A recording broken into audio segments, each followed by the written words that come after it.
Hi, I'm Jennifer from Workroom Social, and we're going to talk a little bit about sewing machine needles. So there are lots of different kinds of sewing machine needles. The three that you'll probably primarily work with are ballpoint, universal, and sharps. Today we're going to use with sharps, and sharps are used for woven fabrics. Universal needles, like their name, can be used on knits and on woven fabrics, and then ballpoint needles are used on knit fabrics. So anytime you're buying a sewing machine needle, you should always refer to your instruction manual for your machine to see if they have a certain type that is preferred.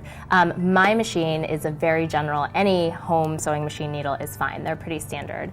And then you can always look at the packaging when you go to buy needles that will tell you the size of needle for the weight of fabric you're sewing. So today we're just sewing like a quilting weight woven fabric. So we're going to go with a medium size, which is an 80 or 12. There's a dual number system. So, but don't fret, just look at the packaging anytime you're buying something.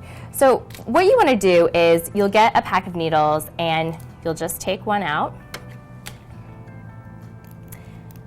And I want to put this needle now into my sewing machine.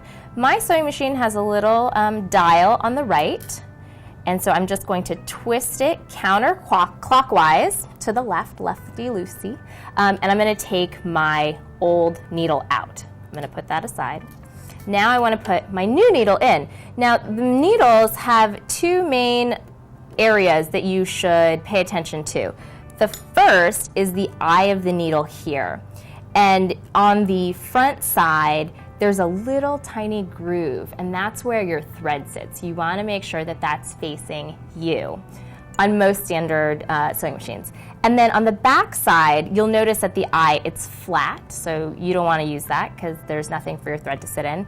But you'll notice up at the top of the needle, there's a flat side versus on the front is round. So you always want the flat side of the top going towards the back of the machine.